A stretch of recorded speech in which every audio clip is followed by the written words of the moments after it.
Good morning प्यारे विद्यार्थियों, online class में आपका स्वागत है। न्यायालय के मुख्य न्यायाधीश की नियुक्ति करते समय वो उच्चतम न्यायालय के मुख्य न्यायाधीश, कोलेजियम व्यवस्था और राज्यपाल के परामर्श के आधार पर ही उनकी नियुक्ति करता है। अब बात आती है कि न्यायाधीशों की नियुक्ति करते समय किन किन योग्यताओं का होना आवश्यक है। तो न्यायाधीशों की नियुक्ति के समय कुछ योग्यताएं होती है। इन योग्यताओं को ध्यान में रख करके ही राष्ट्रपति न्यायाधीशों की नियुक्ति को करता है। तो न्यायाधीशों की योग्यताएं,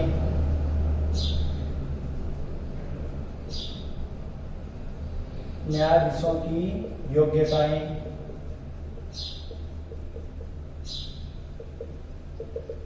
तो न्यायाधीश बनने के लिए कौन कौन सी योग्यताएं होनी चाहिए, ये आपके अनुच्छेद 217(2) के अंतर्गत कुछ योग्यताएं दी गई है, जिनमें सबसे पहले आती है आपके भारत का नागरिक होना चाहिए। भारत का नागरिक होना चाहिए। दूसरी योग्यता है भारत के राज्य क्षेत्र में, भारत के राज्य क्षेत्र में कम से कम 10 वर्ष न्यायिक पद पर कार्य कर चुका हो,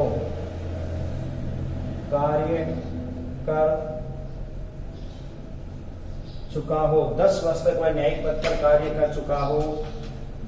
और तीसरी योग्यता है उच्च न्यायालय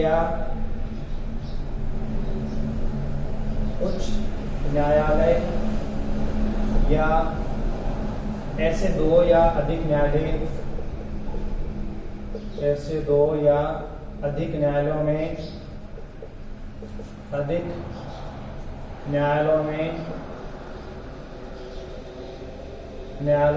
कम से कम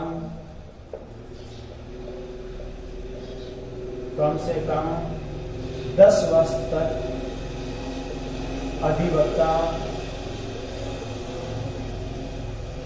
अधिवक्ता रह चुका हो। तो ये न्यायाधीश बनने के लिए योग्यताएं हैं।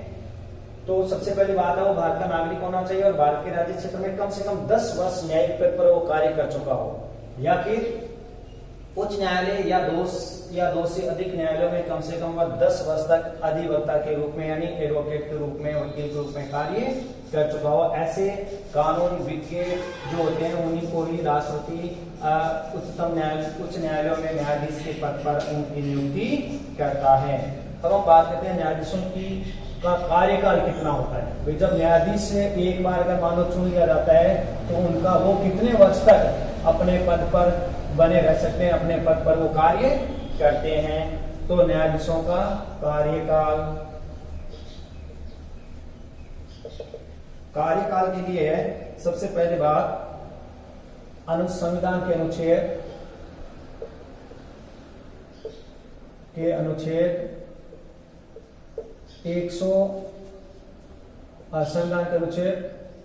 217(1) में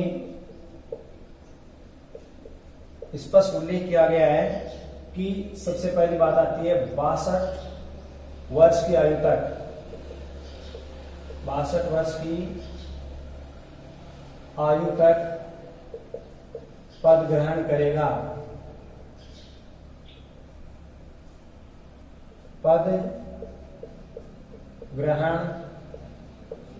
यानी अपने पद ग्रहण से यदि उसकी आयु 62 वर्ष तक है तब वह 62 वर्ष तक की आयु तक अपना पद ग्रहण करेगा। उसके बाद वह सेवानिवृत्त हो जाएंगे। दूसरा है आपके न्यायाधीश राष्ट्रपति को संबोधित करके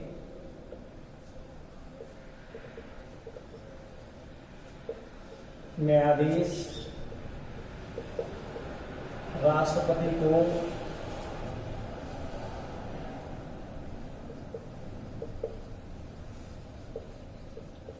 संबोधित करके अपना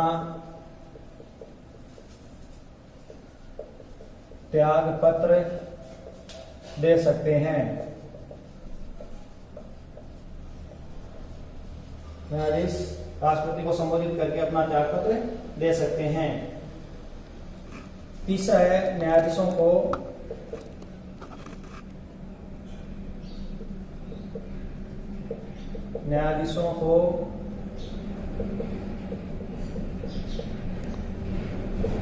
संसद के दोनों सदनों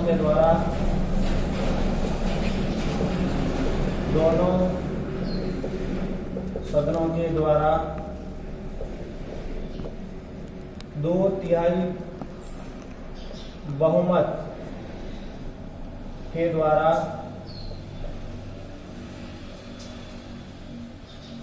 उनके पद से हटाया जा सकता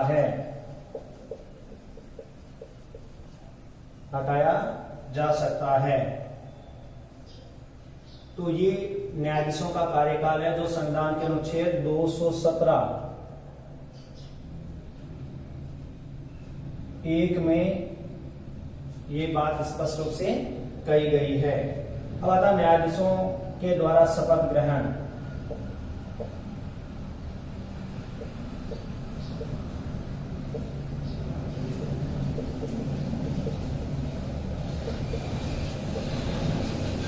यानी न्यायाधीश बनने के बाद में वो शपथ ग्रहण करते हैं अनुच्छेद 219 के अनुसार न्यायाधीश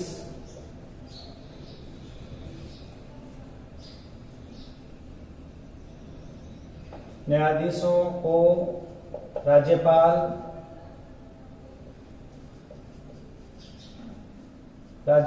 या उनके द्वारा नियुक्त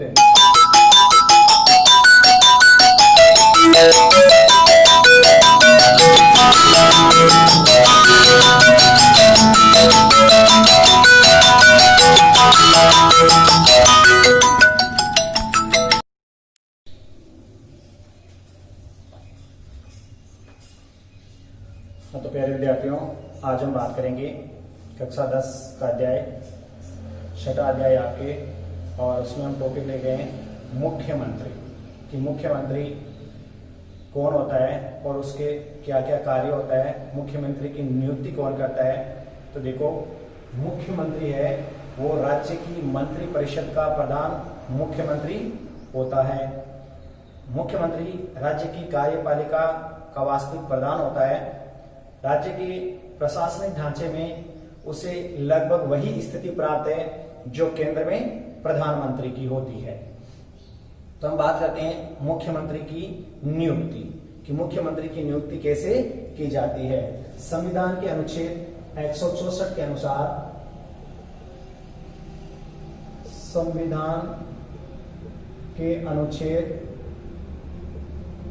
164 के अनुसार 164 के अनुसार मुख्यमंत्री की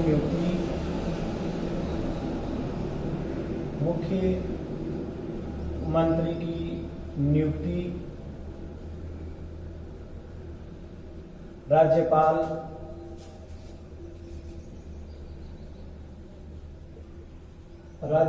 के द्वारा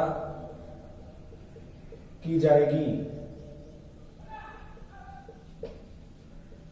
राज्यपाल के द्वारा की जाएगी। व्यवहार में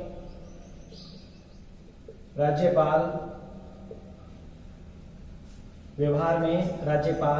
विधानसभा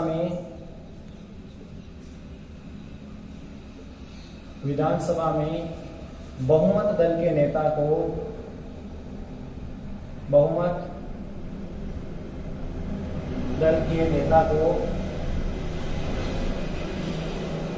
नेता को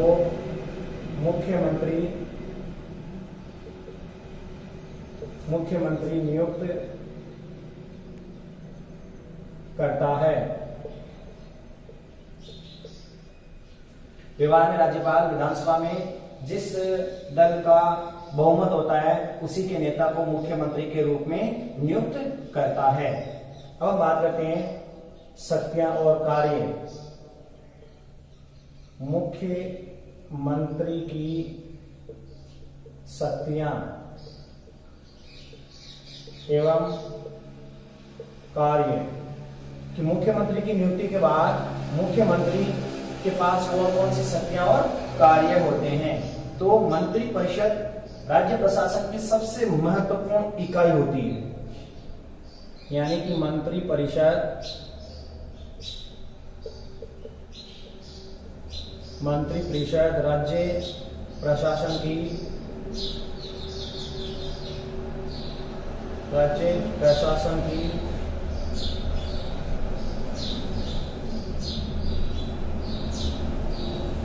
राज्य प्रशासन की महत्वपूर्ण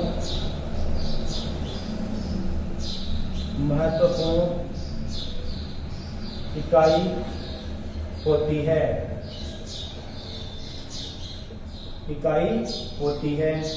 इसके साथ साथ मुख्यमंत्री मंत्री परिषद का प्रधान होता है। मुख्यमंत्री मंत्री परिषद का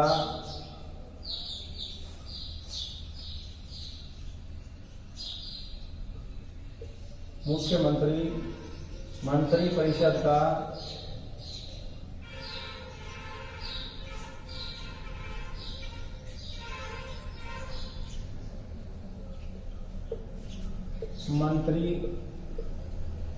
परिषद का प्रधान होता है।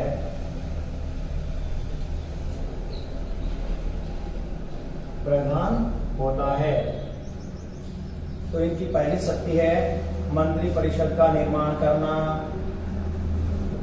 मंत्री परिषद का निर्माण करना, यानी मुख्यमंत्री बनने के बाद मुख्यमंत्री का पहला कार्य है मंत्री परिषद का निर्माण करना। तो मुख्यमंत्री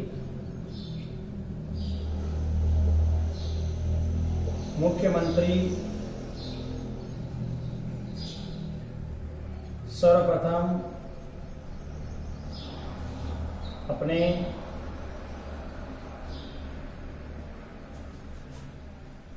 मंत्री परिषद का निर्माण करता है तथा मंत्रियों की सूची राज्यपाल को सौंपता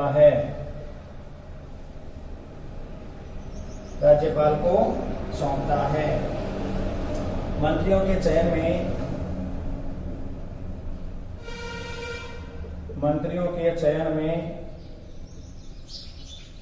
मुख्यमंत्री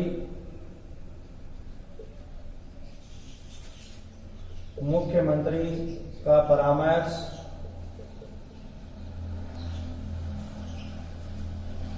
होता है।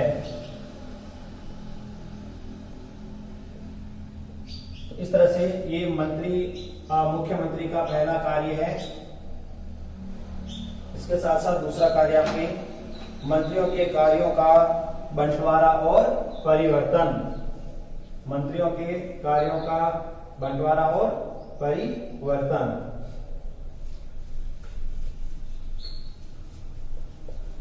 दूसरा कार्य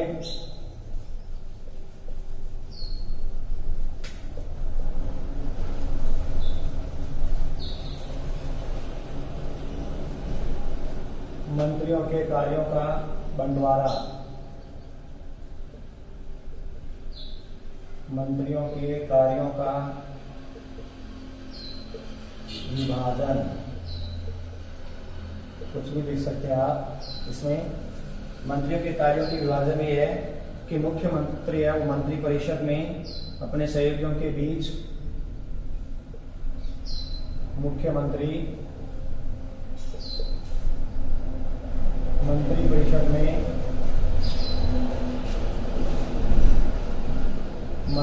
परिषद में अपने सहयोगियों के बीच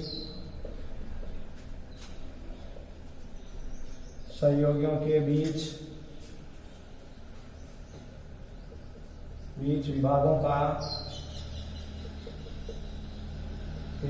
का बंटवारा करता है।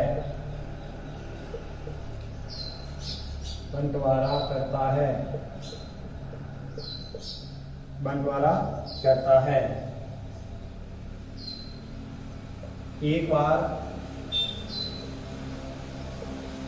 बंटवारा करने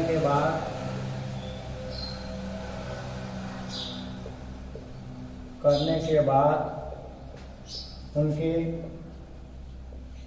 विभाग में परिवर्तन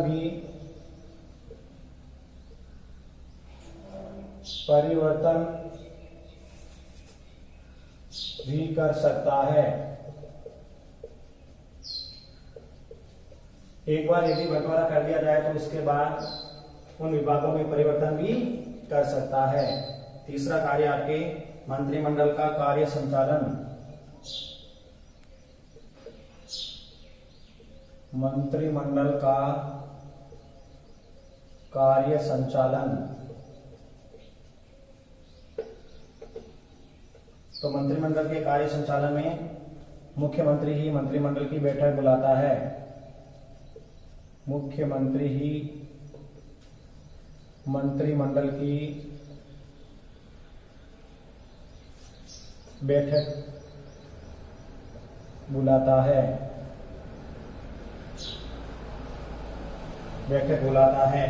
इसके साथ साथ उनकी अध्यक्षता भी करता है। उसकी अध्यक्षता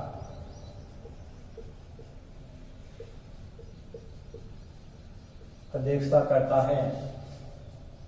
साथ साथ बैठक के लिए एजेंडा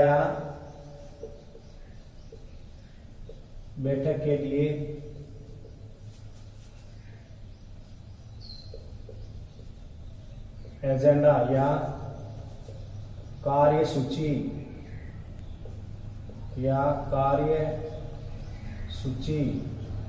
बनाता है। एजेंडा या कार्यसूची बनाता है। चौथा के कार्य है शासन के विभिन्न विभागों में समन्वय। शासन के विभिन्न विभागों में समन्वय।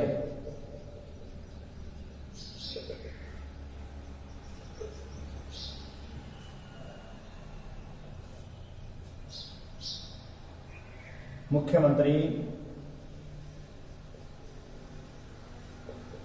यह निश्चित करता है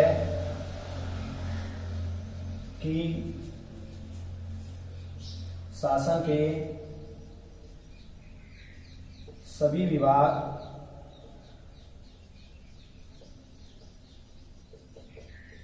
एक दूसरे के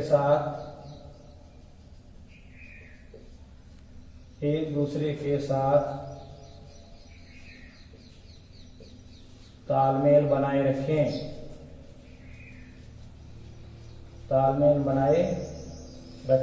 उनमें एक जैसा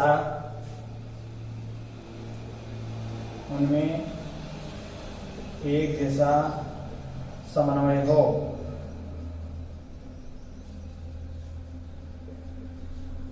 तो चौथा कार्य शासन के विभिन्न जो विभाग है उन विभागों के बीच में एक जैसा समन्वय होना चाहिए। उनमें किसी प्रकार का मतभेद न हो। उनमें किसी भी प्रकार का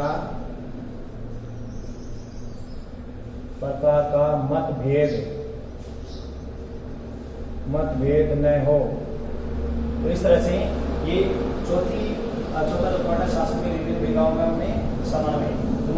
निश्चित करता है कि शासन के जो सभी विभाग हो एक दूसरे के साथ तालमेल बनाए रखें और उनमें किसी प्रकार का कोई भेदभाव हो नहीं हो। यदि भेदभाव होता है तो मुख्यमंत्री उनके बीच में जो भेदभाव उस भेदभाव को समाप्त करने का प्रयास करता है।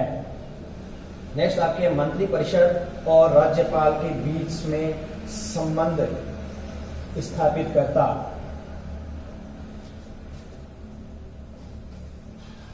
मुख्यमंत्री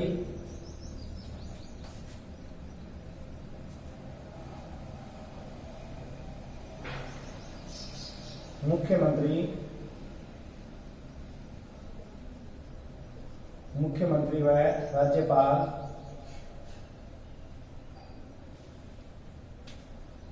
मंत्री परिषद व राज्यपाल के बीच संबंध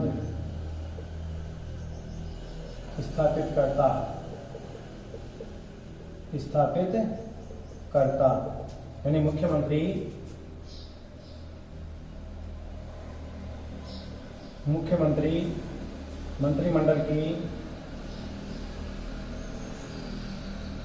मंत्रिमंडल की कार्यसूची व निर्णय से राज्यपाल को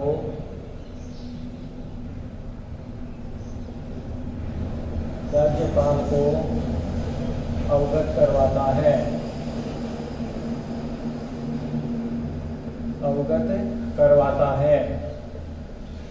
इस तरह से वह मंत्री परिषद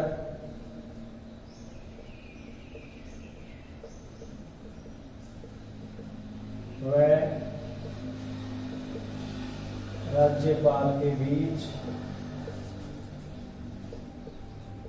एक कड़ी का काम करता है। नेक्स्ट आपके विधानसभा का नेता।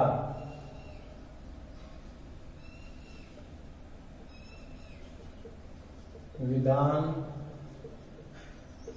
सभा का नेता मुख्यमंत्री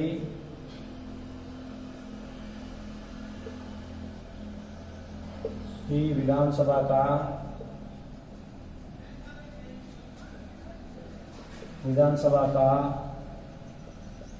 नेता होता है।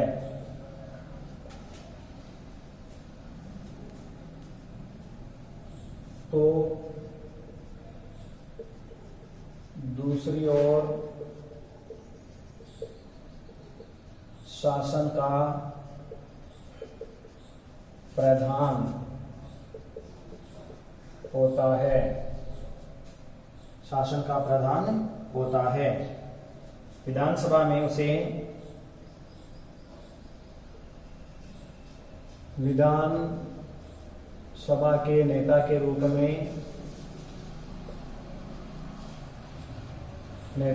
में कानून निर्माण के क्षेत्र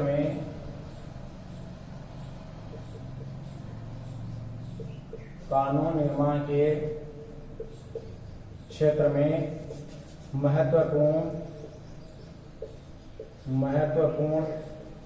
स्थिति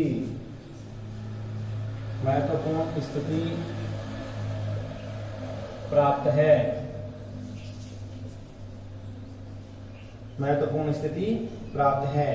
बहुमत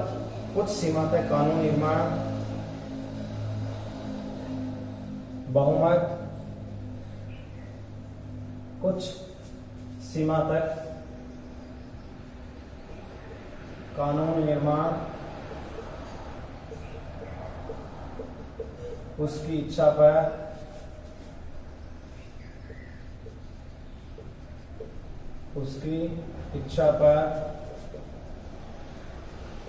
निर्भर करते हैं। इस तरह से मुख्य मंत्री के ये 6 कार्य हैं और इन 6 कार्यों के आधार पर मुख्यमंत्री है वो विधानसभा का नेता भी होता है और साथ साथ में कानून और शासन का निर्माण करता भी माना जाता है। ये आपके मुख्यमंत्री से संबंधित जो पाठ था वो पूरा हो चुका है। अब हम बात करते हैं उच्च न्यायालय की। राजस्थान का जो उच्च न्यायालय है वो कहाँ स्थित है, उसमें कितने न्यायाधीश कार्य करते हैं, उन न्यायाधीशों की क्या क्या योग्यताएं हैं, इसके साथ साथ न्यायाधीश उच्च न्यायालय के क्या क्या क्षेत्राधिकार है। तो उच्च न्यायालय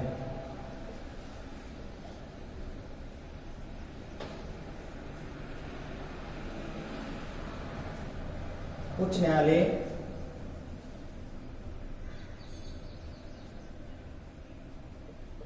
न्यायालय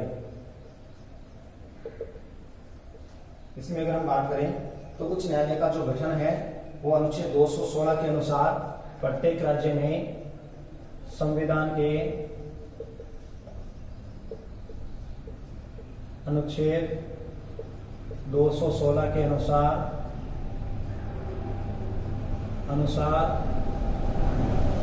प्रत्येक राज्य में एक उच्च न्यायालय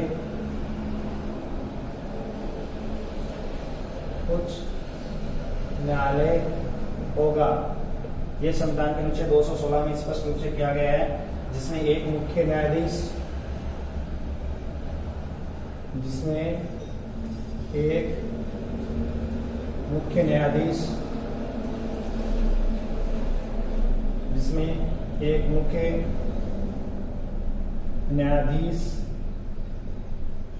व अन्य न्यायाधीशों से मिलकर बनेगा। यानी उच्च न्यायालय में एक मुख्य न्यायाधीश होगा और अन्य कुछ न्यायाधीश होंगे, इनसे मिलकर के और उच्च न्यायालय बनेगा। अब हम बात करते हैं न्यायाधीशों की नियुक्ति।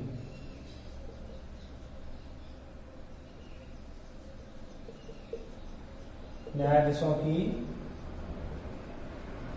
नियुक्ति तो न्यायाधीशों की नियुक्ति है वो संविधान के अनुच्छेद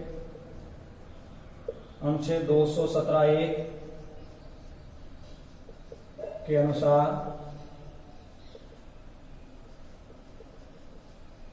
के अनुसार उच्च न्यायालय के मुख्य न्यायाधीश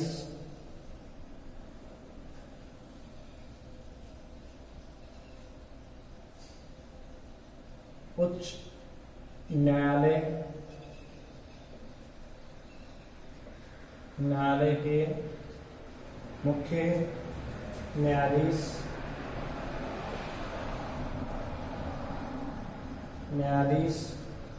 व अन्य न्यायाधीशों की नियुक्ति अन्य न्यायाधीशों की नियुक्ति राष्ट्रपति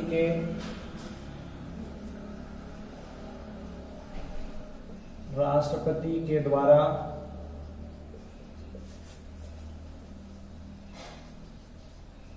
की जाती है।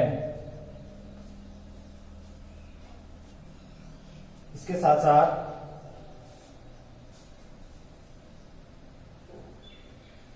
राष्ट्रपति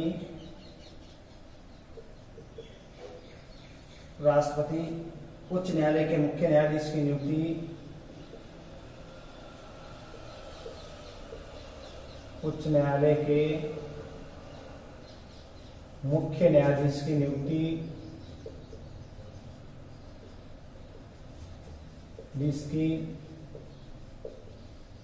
नियुक्ति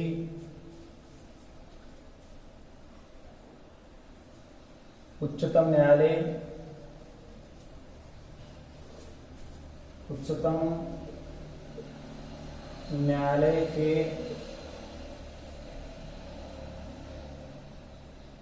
मुख्य न्यायाधीश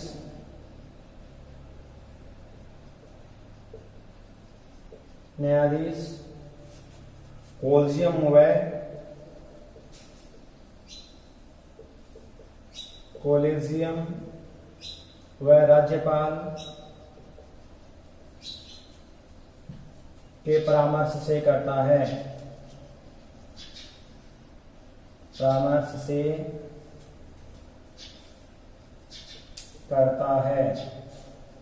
यानी कि यदि मान लो न्यायाधीश की नियुक्ति करनी है तो अनुच्छेद 217(1) के अनुसार उच्च न्यायालय के मुख्य न्यायाधीश और अन्य न्यायाधीशों की नियुक्ति राष्ट्रपति के नाम से की जाती है, लेकिन राष्ट्रपति